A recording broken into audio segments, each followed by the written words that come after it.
മിശിഹായിൽ അനുഗ്രഹീതരായവരെ, ദിവികാരുണ്യ ഈശോ ഈ ദിവസം നിങ്ങളെല്ലാവരെയും സമർത്ഥമായി അനുഗ്രഹിക്കുകയും അവിടുത്തെ കൃപകൾ കൊണ്ടും അനുഗ്രഹങ്ങൾ കൊണ്ടും നിങ്ങളെ ഓരോരുത്തരെയും നിറയ്ക്കുകയും ചെയ്യട്ടെ എന്ന് പ്രത്യേകമായിട്ട് പ്രാർത്ഥിക്കുകയാണ്. വിശുദ്ധ യോഹന്നാന്റെ സുവിശേഷത്തിന്റെ 3-ാമത്തെ അധ്യായത്തിന്റെ 30-ാമത്തെ തിരുവചനത്തില് നമ്മൾ ഇങ്ങനെ വായിച്ച് ധ്യാനിക്കുകയാണ്: അവൻ വളരുകയും ഞാൻ കുറയുകയും ചെയ്യണം.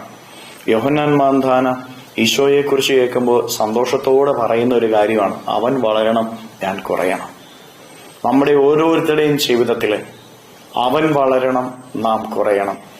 നമ്മുടെ ഉള്ളിൽ ഈശോ വളരണം, നമ്മിലെ ഞാനെന്ന ഭാവം ഇല്ലാതാവണം.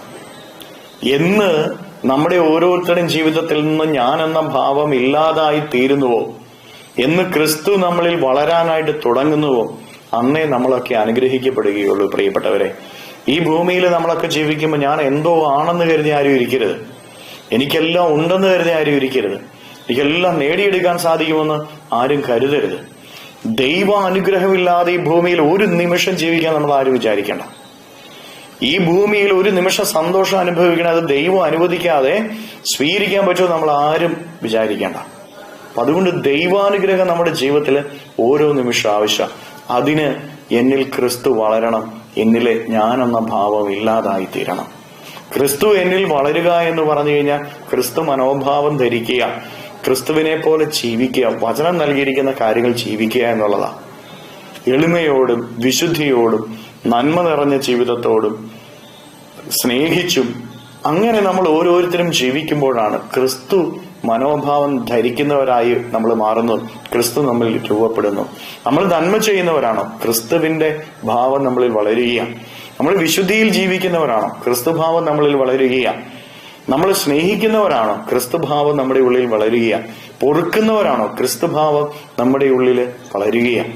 ഇങ്ങനെ ക്രിസ്തുവിന്റെ മനോഭാവം നമ്മുടെ ഉള്ളിൽ വളരണം. ഞാനെന്ന ഭാവം, എന്റേതായിട്ടുള്ള കാര്യങ്ങൾ, എന്നിലെ പാപം, എന്റേതായ ചിന്തകളെല്ലാം എന്നിൽ അലിഞ്ഞില്ലാതായി തീരണം.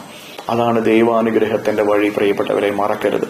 നമുക്ക് അതിനുവേണ്ടി പരിശ്രമിക്കാം, പ്രാർത്ഥിക്കാം. കരങ്ങളെ യാചനയോടെ പിടിച്ച് ഈ ദിവസത്തിലെ എല്ലാ കാര്യങ്ങളെയും ഈശോയുടെ കരങ്ങളിലേക്ക് സമർപ്പിച്ചുകൊണ്ട് നമുക്ക് സ്തുതിക്കാം. ഹല്ലേലൂയ. ഈശോയെ നന്ദി. ഹല്ലേലൂയ, ഹല്ലേലൂയ, ഹല്ലേലൂയ, ഹല്ലേലൂയ, ഹല്ലേലൂയ, ഹല്ലേലൂയ, ഹല്ലേലൂയ, ഹല്ലേലൂയ. ഈശോയെ ആരാധന, ആരാധന, ആരാധന, ആരാധന, ആരാധന, ആരാധന, ആരാധന, ആരാധന. ഹല്ലേലൂയ, ഹല്ലേലൂയ, ഹല്ലേലൂയ, ഹല്ലേലൂയ.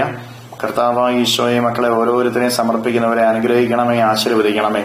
ഇവരുടെ ജീവിതങ്ങളിലേക്ക്, ഇവരുടെ അധ്വാനങ്ങളിലേക്ക്, ഇവരുടെ നൊമ്പരങ്ങളിലേക്ക്, ഇവരുടെ കഷ്ടപ്പാടുകളിലേക്ക് അങ്ങ് ഇറങ്ങിച്ചെന്ന് ഇവരെ ഓരോരുത്തരെയും സഹായിക്കുകയും സംരക്ഷിക്കുകയും പരിപാലിക്കുകയും ചെയ്യണമേ. എല്ലാ തിന്മകളും ബന്ധനങ്ങളും കെട്ടുകളും പിശാചിന്റെ ഉപദ്രവങ്ങളും നാരകീയ ശക്തിയിലും പൈശാചിക ശക്തിയിലും ഇവരിൽ നിന്ന് നിർവീര്യമായി തീരട്ടെ. ഹല്ലേലൂയ, ഹല്ലേലൂയ, ഹല്ലേലൂയ, ഹല്ലേലൂയ. നിത്യപിതാവും പുത്രനും പരിശുദ്ധാത്മാവുമായ സർവേശ്വരായ എന്നേക്കും ആമേൻ.